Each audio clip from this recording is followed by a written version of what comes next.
గలగలా గోదారి కదలిపోతుంటేను బిడబిడా కృష్ణమ్మ పరుగులెడుతుంటేను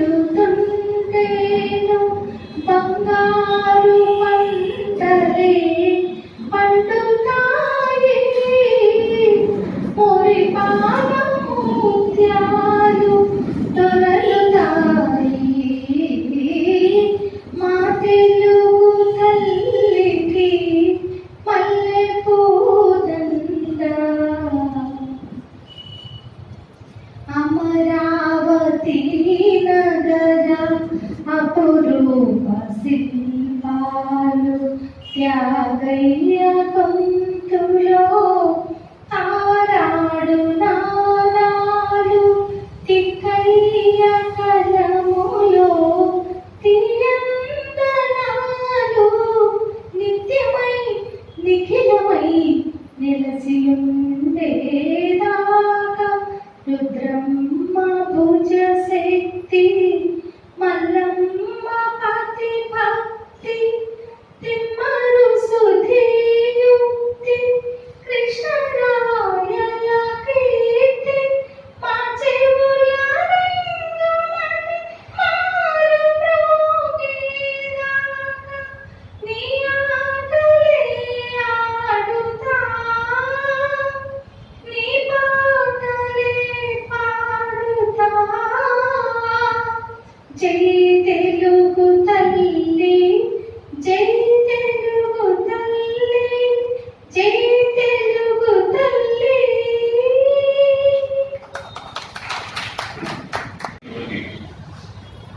అందరికీ ప్రపంచ కవితా దినోత్సవ శుభాకాంక్షలు. వేదికను అలంకరించిన పెద్దలందరికీ నమస్కరిస్తూ ఇటువంటి కార్యక్రమాలు చేయాలని నిరంతరం సాహిత్య సేవ కవితా సేవ చేయాలని ఉంటుంది. కానీ సహకారం అనేది మాకు ఉండదు. ఆర్థిక పరమైనటువంటి ఇబ్బందులు ఎన్ని ఎదురైనా ఈ కార్యక్రమాలు చేయాలనేటువంటి తలంపు ఆలోచనతో ఇప్పటికప్పుడే చేయలేకపోతున్నామేమో, సహకారం ఉండట్లేదు అని అనుకున్నప్పుడల్లా ఎవరో ఒకటి సహకారంతో కార్యక్రమాన్ని ముందుకు తీసుకొని వెళ్తూ ఉన్నాం.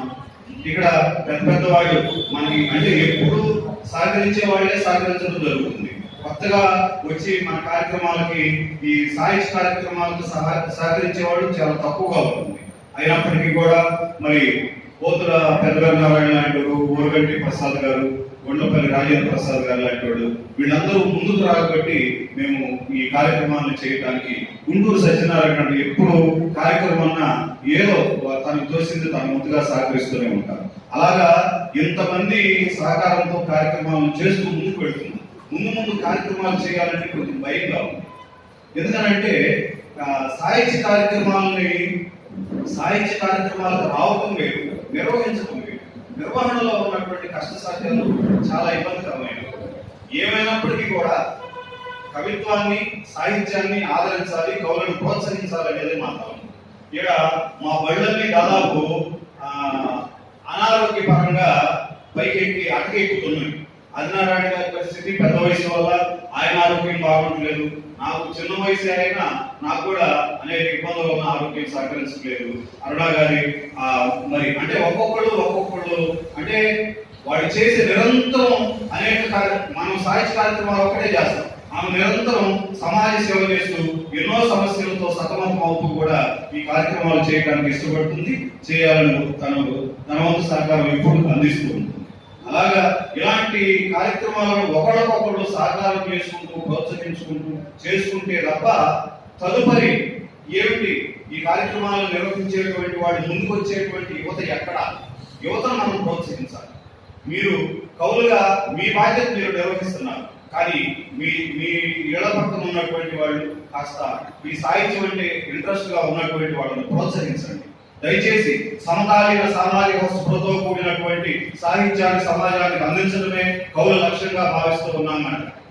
అందుకని అంటే కనీసం ప్రేరణ కలిగించాలి, ఉత్తేజాన్ని కలిగించాలి, వాళ్ళని ఇటువైపు తీసుకురావాలి. యువతని ప్రోత్సహించకపోతే మన తదుపరి ఎవరు?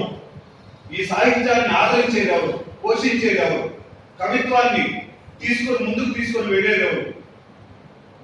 నేను సైతం ప్రపంచాగ్ని సమిధనొక్కటి ఆహుతిచ్చాను. శ్రీశ్రీని ఈ రోజు గురించి ఈ రోజు వరకు మనం అందరం ఆయన అడుగుదాడలో నడుస్తున్నాం. తదుపరి మనల్ని అనుసరించి నడిచే వాళ్ళు ఎవరు, అలా నడిపించే వాళ్ళు ఎవరు? అందుకని మీరు రాస్తున్నారు, కానీ మీ తదుపరి వచ్చేటువంటి వాళ్ళను కూడా, మీ పక్కన ఉన్నటువంటి యువతను కూడా మీరు ప్రోత్సహించండి. కవిత్వాన్ని రాసే విధంగా వాళ్ళకి సహాయ సహకారాలు అందించండి. మన తదుపరి వీళ్ళు ఉన్నారు అని ఒక భరోసా మనకు కలిగే విధంగా ప్రోత్సహించాలని యువత మన తర్వాత వచ్చేటువంటి యువతరాన్ని మనం ప్రోత్సహించడమే భవిష్యత్తు తరాలకు మనం అందించేటువంటి మరి కార్యక్రమంగా మనం భావించాలి. ఈ కార్యక్రమానికి అనేక ప్రయాసాలు వచ్చి పిలవగానే ఈ కార్యక్రమానికి ఇచ్చేసినటువంటి పెద్దలందరికీ శిరస్సు నుంచి నమస్కరిస్తూ ఇక వెంటనే ఆలస్యం లేకుండా కవిత్వాన్ని కవి సమ్మేళనాన్ని నిర్వహించుకుంటా ఉన్నా. ఈ కవి సమ్మేళనం నిర్వహించబోయే ముందు శరత్ పాట పాడి మనకి అదే చెప్పేది. వేదికగా తీసుకున్నటువంటి మీ అందరికీ వేదిక ఈ కార్యక్రమం చేసినందుకు మీ అధ్యక్షులకు ఉదయపూర్వక ధన్యవాదాలు. అట్లాగే నా గర్వకారంగా ఫీల్ అవుతాను. మా గ్రంథాలయంలో, మా లైబ్రరీలో వేదికగా తీసుకుని కూడా చాలా గర్విస్తున్నాను.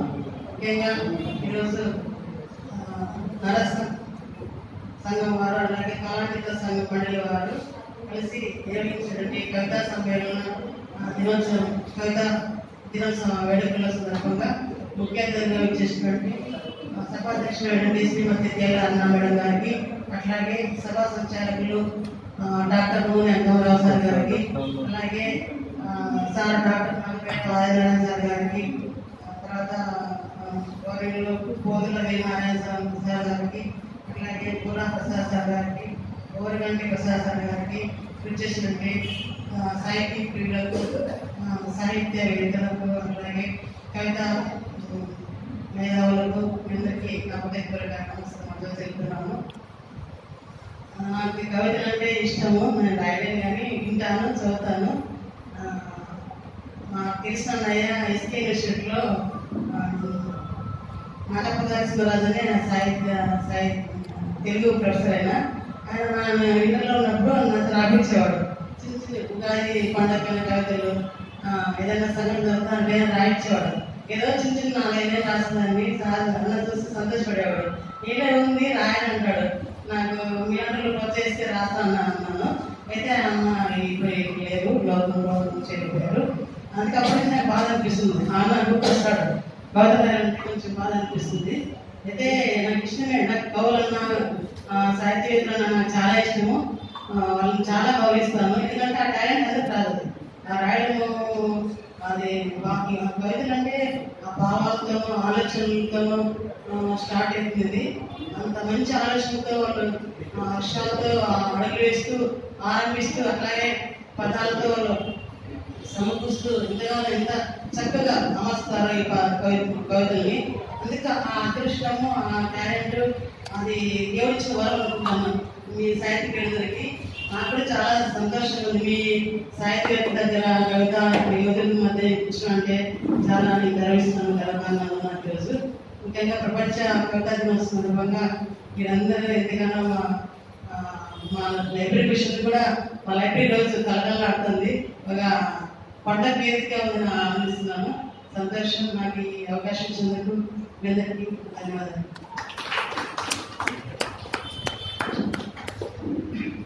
మంచి సందేశం ఇచ్చారు మేడం. మీ సందేశం కూడా చక్కగా నిరాడంబరంగా ఖచ్చితంగా ఇచ్చారు. సంతోషం.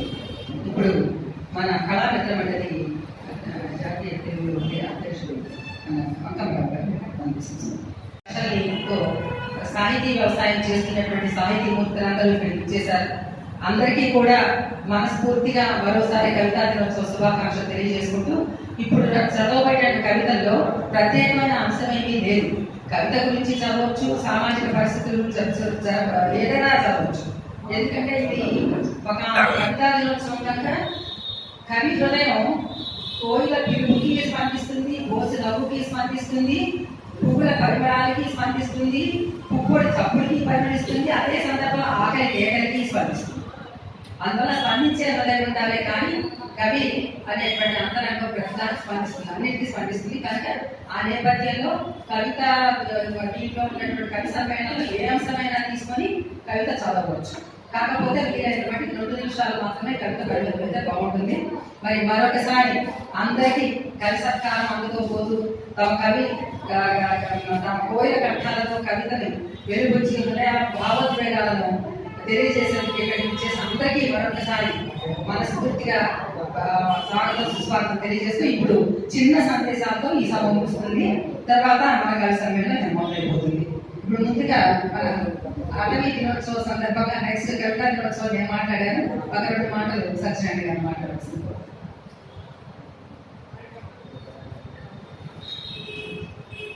ప్రపంచ కవితా దినోత్సవం సందర్భంగా ఏర్పాటు చేసినటువంటి ఈ సభకు ఇచ్చేసినటువంటి అందరూ కవి ప్రియులు, తర్వాత కవితా ప్రియులు అందరికీ మొదటగా శుభాకాంక్షలు, స్వాగతం తెలియజేస్తూ వేదిక పెద్దలందరికీ నాగపల్లి రాజనారాయణ గారికి, అంకమరావు గారికి, మేడం గారికి, తర్వాత వచ్చేసి మన నారాయణ పోతుల నారాయణ గారికి, పురాప్రసాద్ బాబు గారికి అందరికీ కూడా వచ్చేసి ఇంకా మిగిలిన పెద్దలందరికీ కూడా వచ్చేసి ఈ సందర్భంగా శుభాకాంక్షలు, నమస్కారాలు తెలియజేస్తున్నాను.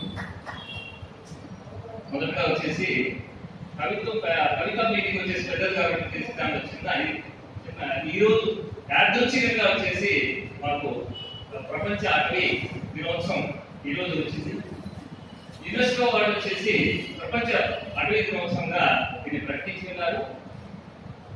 అటవీ వచ్చేసి మన భూమిలో ఒక భాగమైనటువంటి అట్లా చెప్పేసి మొత్తం అడవి మాత్రమే మనుషుల దగ్గర కోరుకుంటుంది కనుక కనీసం 3వ వంతు భాగాలు వచ్చేసి ఎన్ని పరిస్థితుల్లో అడవి కింద అంటే చెట్ల కింద ఉండాలనేటువంటిది అన్ని శాస్త్రజ్ఞులు నిర్ణయించారు. ఆ విధంగా ఉండే విధంగా మనందరము కృషి చేస్తూ మన యొక్క ఇతోదిక ప్రయత్నాన్ని వచ్చేసి కొనసాగించాలి. అంటే ఎట్లా వచ్చేసి మనకి అవకాశం ఉన్న చోటల్లో వచ్చేసి ఖాళీ ప్రదేశం ఉన్న దగ్గర వచ్చేసి చెట్లు నాటిస్తూ ఈ దీనికి అభివృద్ధికి దోహదపడాలని కోరుకుంటూ నాకు ఈ సందర్భంగా అవకాశం ఇచ్చినటువంటి అంకమరావు గారికి, పెద్దలందరికీ, మేడం గారికి నమస్కారం. తప్పకుండా అండి. కవులుగా పర్యావరణ పరిరక్షించుకోవడం మన బాధ్యత. అడవులను కాపాడుకోవడం కూడా. అడవి అసలు కవితకి ఒక మూల వస్తువు కూడా. అడవి, సముద్రం, ఆకాశం ఎండలాంటి. మరి మా చక్కటి సందేశం ఇచ్చిన ధన్యవాదాలు. పురాప్రసాద్ బాబు గారిని 2 నిమిషాల సందేశం. ప్రపంచ కవితా దినోత్సవం సందర్భంగా ఈరోజున రాష్ట్ర మరియు కళాత్మక సంయుక్త ఆధ్వర్యంలో ఇంత పెద్ద ఎత్తున కవి సమ్మేళన కార్యక్రమాలు ఏర్పాటు చేయడం ఇది మొదటిసారి ఇంతమంది కవులకు చాలా ఆనందపడుతున్నాను. ఈ కార్యక్రమాన్ని ఏదో మామూలుగా జరగకుండా వారి స్థాయిలో చేసిన మిత్రులు అరుణ్ గారిని అభినందిస్తున్నాను. ప్రపంచ కవితా దినోత్సవం సందర్భంగా మనం ఈ కవిత్వ రంగంలో, సాహిత్య రంగంలో దశాబ్దాల పాటు కొనసాగుతూ ఈ సమాజం ఇలా ఉండకూడదు, ఇలా ఉండాలి అని దిశానిర్దేశం చేస్తూ ముందు వెళ్తున్న సందర్భంలో ఏదో రాజమంటే రాజ్యం కాకుండా ఆ కవిత్వం వల్ల ఆ కవికి పూర్తి స్థాయిలో కోయిలు ప్రత్యేకంగా వచ్చేలా కనీసం మనం 20 రాసిన ఒక్క కవితైనా ఆ విధంగా ఉండగలిగే స్థాయికి మనం చేరుకుంటే కవిగా మన లక్ష్యం నెరవేరంటే అక్షరాలతో అలరించడం కాదు, అక్షరాలతో ఆక్షేపించడం కవిత్వం. పడికట్టు పదాలతో పరవశించడం కాదు, ప్రతి పాఠాన్ని సరైన పదాలను నడిపించడమే కవిత్వం. మనందరూ అనుకుంటాం కవిగా గుర్తింపు వచ్చే సమాజంలో మంచి గుర్తింపు వచ్చిందని, కానీ అనేక మంది గుర్తింపు కోసం అనగానే మందరం కవిత్వం. మాయ మాటలతో మళ్ళీ పుట్టుడే మాయమవుతున్న మానవీయ విలువలనే మేల్కొల్పడమే కవిత్వం. అటువంటి కవిత్వాన్ని, అటువంటి చిక్కని చక్కని సమాజానికి మనకి రాసే దిశగా మనందరం ప్రయత్నించాలని కోరుకుంటూ మరొకసారి మీ అందరికీ అంతర్జాతీయ కవిత్వ దినోత్సవ శుభాకాంక్షలు తెలుపుకుంటూ సెలవు తీసుకుంటున్నాను. కోడికంటి ప్రసాద్ గారిని సభకు నమస్కారం. ప్రపంచ కవితా దినోత్సవ సందర్భంగా కవులకు, సాహిత్యవేత్తలకు, సాహితీకులందరికీ నా వందనాలు తెలియజేస్తూ, మన గ్రూపుల ద్వారా ప్రతిరోజు కవిత గానాలు వినిపిస్తూనే ఉన్నారు. సాహిత్య పరంగా మన నాగభైరవ గ్రూపు, కళామిత్రుల గ్రూపు మరియు ఇతర గ్రూపులు, మాజీ గ్రూపుల ద్వారా ఎంతమందో కవులు, సాహిత్యవేత్తలు వారి వారి కవిత్వాలను నిత్యం చూస్తూ వాటిని నేను ఆస్వాదిస్తుంటాను. వాటి ద్వారా ఎంతో ఆనందాన్ని పొందుతుంటాను. కాబట్టి ఇక్కడ విచ్చేసిన పెద్దలందరికీ కూడా నా కవిత అభిమానాలు తెలియజేసుకుంటూ ఈ కార్యక్రమం నిర్వహించినటువంటి అక్కగారికి, కుటుంబరావు గారికి నా కృతజ్ఞతలు తెలుపుతూ సెలవు తీసుకుంటున్నాను. మంచి సందేశం ఇచ్చారు ప్రసాద్ గారికి ధన్యవాదాలు. వీరనారాయణ గారు మాట్లాడారు. అందరికీ నమస్కారం. గొంతు బాగలేదు, అందుకని కవిత్వం చెప్పడం లేదు. ఈరోజు ప్రపంచ కవితా దినోత్సవం సందర్భంగా కవులందరూ కూడా పాదావందనం చేస్తూ సెలవు తీసుకుంటాం. ఇప్పుడు మన నాగవేద సాహిత్య పీఠం అధ్యక్షుడు శ్రీ నాగవేద నారాయణ మాట్లాడుతున్నారు.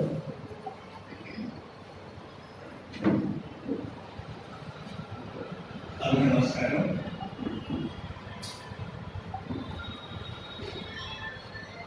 కవితా దినోత్సవం సందర్భంగా వేదిక మీద ఆశీర్వైనటువంటి మిత్రులకి, వేదిక ముందు ఉన్నటువంటి సాహితీకులందరికీ కూడా నమస్కారం. ఇవాళ అంతర్జాతీయ కవితా దినోత్సవం. కవిత్వం యొక్క ప్రాధాన్యాన్ని గుర్తించి అంతర్జాతీయ స్థాయిలో ప్రతి దేశంలో కూడా కవిత్వాన్ని ఆదరించాలనే ఉద్దేశంతో ఈ అంతర్జాతీయ కవితా దినోత్సవాన్ని యునెస్కో వాళ్ళు ప్రతిపాదించారు. అన్ని భాషల్లో కూడా అన్ని ఈ రోజు జరుపుకుంటూ ఉంటారు. అట్లాగే ఈరోజు అటవీ దినోత్సవం కూడా. సరే, అటవీ దినోత్సవానికి కవితా దినోత్సవానికి అంత సంబంధం ఉందా తర్వాత మాట్లాడుతున్నాం. కవిత్వం అంటే ఏమిటి, దాని గురించి కొంచెం ఆలోచించుకోవాలి. కవిత్వం అంటే 3 లక్షణాలు కవికి ఉండాలి తప్పనిసరిగా. ఒకటి, అందరిలాగా కాకుండా విభిన్నంగా ఆలోచించగలగాలి. అది మొదటి లక్షణం. అది భావం. విభిన్నంగా ఆలోచించగలగాలి. ఆ విభిన్నంగా చేసేటువంటి ఆలోచనని సరైనటువంటి భాషలో చెప్పగలగాలి. అది రెండవ లక్షణం. అంటే భావం ఉండాలి, భావానికి తగిన భాష ఉండాలి. మూడవది, అది వ్యక్తీకరణ కూడా సక్రమంగా ఉండాలి. వ్యక్తీకరణ సక్రమంగా ఉన్నటువంటి వినేటువంటి వాడికి ఆహ్లాదం కలిగించే విధంగా చెప్పగలగాలి. అంత అర్థంగా చెప్పగలగాలి. చదివేటువంటి వాడికి ఆనందం కలిగించే విధంగా చెప్పగలగాలి. ఈ 3 లక్షణాలు ఉండేటట్లయితే అది ఉత్తమ కవిత్వము అని చెప్పి మనం. నిజానికి ఈ రోజుల్లో వచ్చేటువంటి కవిత్వం, చాలా మంది ఈ రోజుల్లో వచ్చే కవిత్వంలో సామాజిక స్పృహ కావాలి అంటారు. సామాజిక స్పృహ అంటే ఏమిటి? సమాజంలో జరిగేటువంటి విశేషాల గురించి చెప్పాలి, వాళ్ళలో మార్పు తీసుకురావాలి అని చెప్పి అంటున్నారు. నిజమే, మార్పు తీసుకురావాల్సిందే. దాని కూడా ప్రసాద్ బాబు కూడా చెప్పాడు. మానవత్వాన్ని లేకపోతే ఇంకా 2-3 విషయాలు చెప్పాడు. అవన్నీ తీసుకొచ్చేటువంటి కవిత్వం అని చెప్పి అన్నాడు. నిజానికి అలా చేస్తే బాగానే ఉంటుంది. కానీ మీకు తెలిసినటువంటి వాళ్ళతో ఎవరైనా సరే కవిత్వం చదివి మారారా? మీకు తెలిసినటువంటి ఎవరైనా తాగుబోతుందో సారాయి తాగటం వల్ల ప్రమాదం అనేటువంటి కవిత చదివి ఒక కథ చదివి ఎవడైనా సరే సారాయి తాగటం మానేశాడా? లేకపోయినట్లయితే ఒక దుర్మార్గుడైనటువంటి వాడు కవిత్వం చదివి వాడు మానవత్వాన్ని పొంది నేను తప్పు చేశాను అని చెప్పి మారిపోయి చాలా ఉత్తమోత్తముడైనటువంటి వ్యక్తిగా మారాడు. కవిత్వం వల్ల ఎవడు మారడు. అంటే కవిత్వం వల్ల ఏం జరుగుతుందంటే చదివి ఆనందిస్తాడు. చదివి ఆనందించే ఆనందించడం అనేటువంటిది కవిత్వానికి ఉన్నటువంటి పరమ ప్రయోజనం. ఒకవేళ ఎవడైనా సరే ఆ కవిత్వాన్ని చదివి ఆనందించి ఒకవేళ మారితే సంతోషమే. ఒక్కడు మారినా సంతోషమే. 1000 మంది ఒక కవిత్వం చదివి ఆ 1000 మందిలో ఎవడైనా సరే ఒక్కటి మారినా కూడా ఆ కవి జన్మ ధన్యమైపోయింది. కానీ అట్లాంటి పరిస్థితి, అలాంటి వాతావరణం రాజకీయ నాయకులు చేసే అన్యాయాల గురించి కథలు వస్తాయి, నవలు వస్తాయి, లేకపోతే కవితలు వస్తాయి. ఏ రాజకీయ నాయకుడు మారాడు? సమాజంలో ఎవరైనా మారాడా? అట్లాగే అచ్చేయాలి, ఇచ్చేయాలి, లంచాలు రూపుమాపాలి, వాటిని అచ్చేయాలి, ఇచ్చేయాలి బ్రహ్మాండంగా కవిత్వం చదువుతాం. ఎవడన్నా మారాడా? ఎవడన్నా వెళ్ళి కొట్టాడా? ఎవడన్నా వెళ్ళి ఏదైనా మార్పు చేసి తీసుకొచ్చాడా? ఇవన్నీ కూడా మామూలుగా చెప్పుకోవడానికి బాగుంటాయి, కానీ ప్రాక్టికల్ గా జరిగేటువంటి విశేషాలు కాదు. సరే, నేను ఎక్కువ మాట్లాడుతున్నట్టుగా ఉన్నాను. అతని దినోత్సవానికి, కవితా దినోత్సవానికి సంబంధం ఏమన్నా ఉందా? ఒకే రోజు వచ్చినాయి అనే విషయం గురించి ఒక మాట చెప్తా. ఇందాక తర్వాత చెప్తానని చెప్పాను. అడవుల్లో ఉండేటువంటి చెట్టకు ప్రాణం ఉంది, మేము మాట్లాడి. అడవిలో ఉండేటువంటి జంతువులకి ప్రాణం ఉంది, అవి మాట్లాడలేము. కానీ మనుషులు ఉన్నారు, మనుషులు ఇది జనారణ్యంలో ఉంటూ ఉన్నారు, వీళ్ళు మాత్రం మాట్లాడతారు. కానీ అడవుల్లో ఉండేటువంటి జంతువులు కానీ, అడవులో ఉండేటువంటి చెట్లు కానీ ఎవరికి హాని చేయవు. ఎప్పుడూ కూడా మేలు తీరు కోసమే ప్రయత్నం చేస్తూ, జనారణ్యంలో ఉండేటువంటి మనుషులు భాష ఉన్నప్పటికీ కూడా వీళ్ళు పక్కవారికి ద్రోహం చేయడం కోసమే ప్రయత్నం చేస్తారు. అటవీ దినోత్సవం కూడా ఈరోజు జరుపుకుంటూ అడవుల్లో ఉన్నటువంటి జంతువుల్ని, చెత్తని చూచి మీరు నేర్చుకుంటారా మానవులారా అని చెప్పడం కోసం బహుశా ఈ రోజు కూడా ఒకే రోజు ఏర్పాటు చేసుకుంటారు అని చెప్పి నేను భావిస్తూ, చివరిగా ఇది సందర్భం కాదు కానీ కాబట్టి ఇంతమంది ఉన్నారు కాబట్టి ఒక విషయం తెలుసుకుంటే బాగుంటుందని చెప్పి అనుకున్నాను. ఇందాక రాజకుమారి మనకు మాతృకు తనకి పాడుతూ అందులో అమరావతి గుహల అపురూప శిల్పాలు అని పాడింది. అది అమరావతి గుహల కాదు, అమరావతి నగర అపురూప శిల్పాలు. మొట్టమొదటి శంకరంపాటి వారు రాసినప్పుడు అమరావతి గుహల అని రాశారు. అమరావతిలో గుహలు లేవు అసలు. అమరావతిలో అసలు గుహలు లేవు. ఉండవల్లిలో గుహలు ఉన్నాయి కానీ అమరావతిలో లేవు. ఆ తర్వాత ఎవరో ఆయన దృష్టికి తీసుకుని వెళితే అప్పుడు అమరావతి నగరాన్ని మార్చారు. ఆమె మొట్టమొదట మనం పాడిన గారు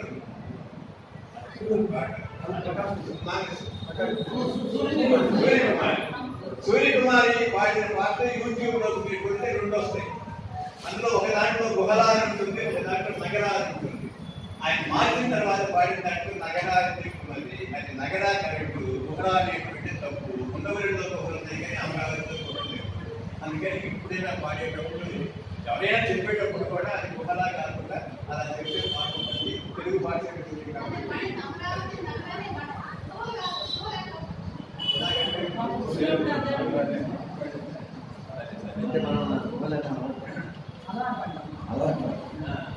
సరే,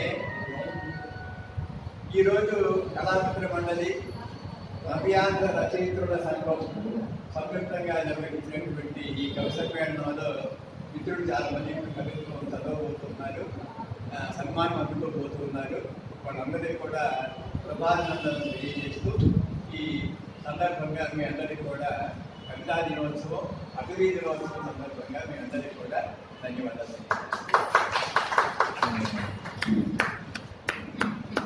అన్న ఒక మాట చెప్పారు, కవిత్వం ఇది ఎవరైనా ప్రయోజనపై మారాడా అని చెప్పారు అన్న. అలా మారకపోవచ్చు కానీ కవిత్వం కానీ సాహిత్యం కానీ మనకు తెలిసినంత వరకు అది అంతర్లీనంగా ప్రవహిస్తూ ఉంటాయి.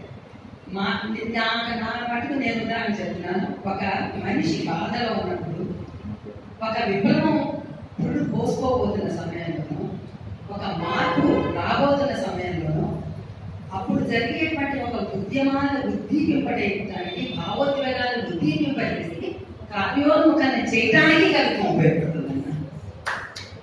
అది మాత్రం వాస్తవం. ఎందుకంటే శ్రీశ్రీ కవిత్వం నాకు మట్టికి నాకైతే నేను ఎన్నోసార్లు నా డిప్రెషన్లో వెళ్ళిపోయినప్పుడు, ఏంటి సమాజం నేను చేసే ప్రతి పని నిరసిస్తా ఉంది, నాకు తోడు రావట్లేదు, ఇన్ని దాడులకి నేను గురవ్వాలా అని ఒక నిస్సాయిలో ఉన్నప్పుడు, పోతే పోని సుత్తులు గిత్తులు వస్తే రాని కష్టాలు నష్టాలనే కవిత నన్ను ఎంత నిలబెట్టాలో అంత నిలబెట్టింది.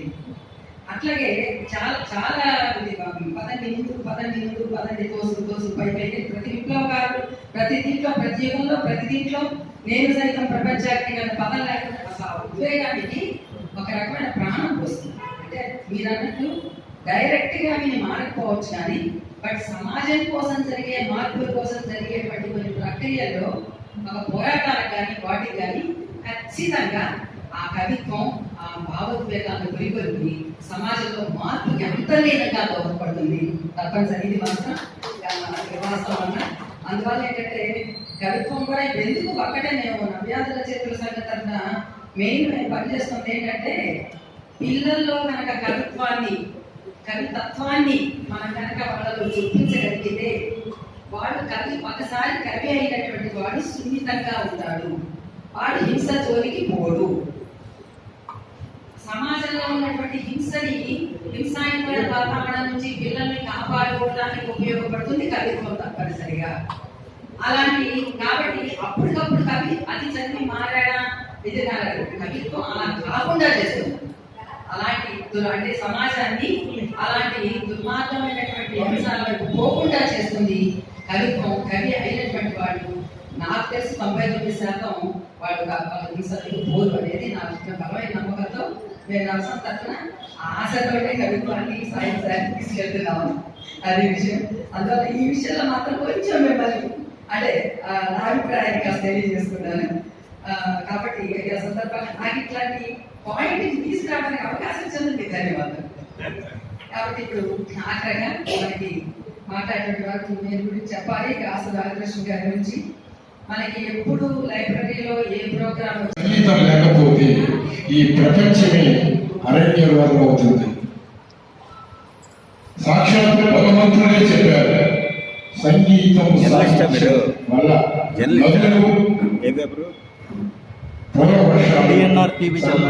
వాతావరణంతో అలరాలుతూ ఉంటాయి.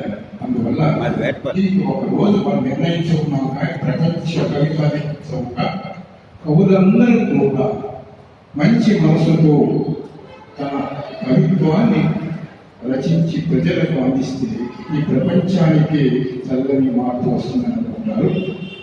ఈ సభకు నవ్యాంధ్ర సంఘం గౌరవ అధ్యక్షురాలు శ్రీమతి తేడ అరుణ గారి వేదిక అలంకరించగా కోరుతున్నాము. తర్వాత సభా సంచాలకులుగా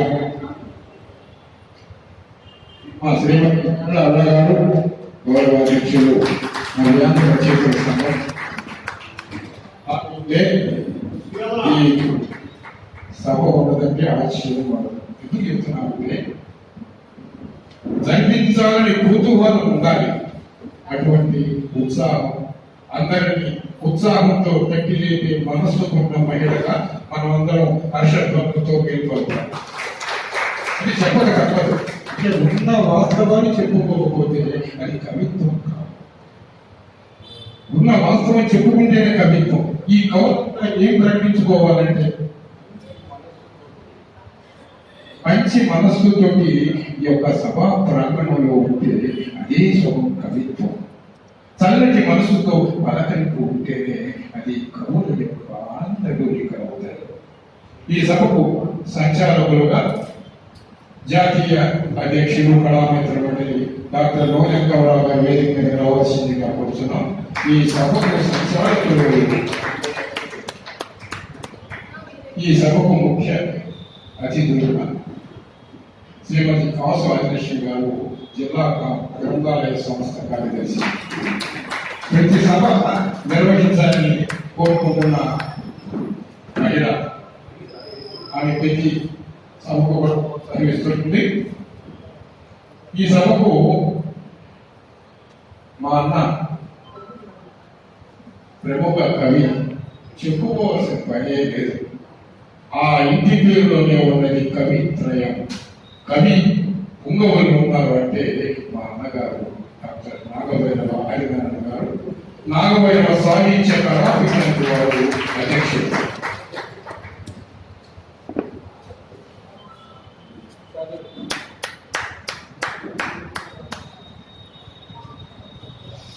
కొన్ని కారణాల వల్ల రాలేకపోయారు మమ్మల్ని కోటేశ్వరి గారు.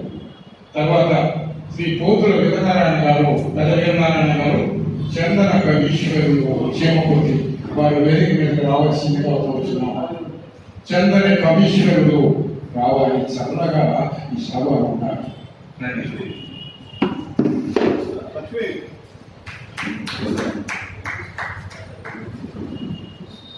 పెద్ద వీరనారాయణ గారు, బుర్రా ప్రసాద్ బాబు గారు వారి యొక్క మేకప్లో ఉన్నటువంటి వారి ఇంకా రాలేదు. ఇది చెప్పుకోవచ్చు, తప్పేం లేదు. వెంకట రావాలి కదా కవి, చిన్న కోపం వచ్చింది. తర్వాత మంచి వాడు, సభలను ప్రోత్సహించే వ్యక్తి మా ఓరుగంటి ప్రసాద్ గారు. సాహితీ ప్రియులు, సాహితీ పోషకులు వారు వేదిక రావాల్సిందిగా కోరుతున్నాం. ఓరుగంటి ప్రసాద్.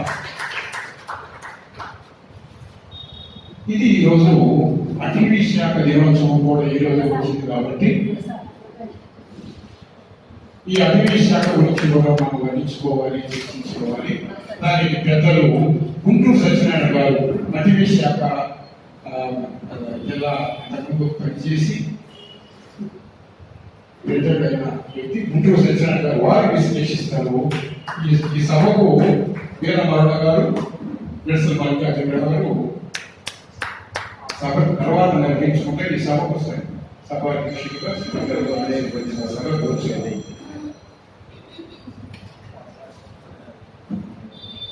అందరికీ ముందుగా ప్రపంచ కవిత దినోత్సవ శుభాకాంక్షలు. నేను ఎక్కువగా మాట్లాడే పరిస్థితుల్లో నాకు గుర్తు లేదు కనుక అందులో చాలా పరిమితంగా శుభాకాంక్షలు తెలియజేసుకుంటున్నాను. అందరికీ కూడా ముందుగా స్వాగతం, సుస్వాగతం తెలియజేసుకుంటున్నాను. నేను వెళ్ళినటువంటి అందరికీ, అలాగే నేను ఉన్నటువంటి అందరికీ కూడా, కవులకి, కవి ప్రోత్సాహకులకి అందరికీ మనస్ఫూర్తిగా నవ్యాంధ్ర రచయితల సంఘం అలాగే కళామిత్రులందరి తరఫున సంయుక్తంగా నిర్వహిస్తున్న ఈ కార్యక్రమాన్ని చేసుకుని అందరికీ కూడా మరోసారి ప్రపంచ కవితా దినోత్సవ శుభాకాంక్షలు. అట్లాగే అటవీ దినోత్సవం కూడా ఆ సందర్భంగా కూడా పర్యావరణం కాపాడుకోవడానికి దానికి సంబంధించి ఆయన శాఖకు సంబంధించిన సత్యనారాయణ గారి వేదిక నిర్మించాం. మరోసారి శుభాకాంక్షలు తెలియజేసుకుంటూ ఇప్పుడు ఇక ఉపోద్ఘాతాలు లేకుండా మనం సభలోకి వెళ్ళిపోదాం. ముందుగా మా తెలుగు తల్లికి పాడవలసిందిగా రాజకుమారి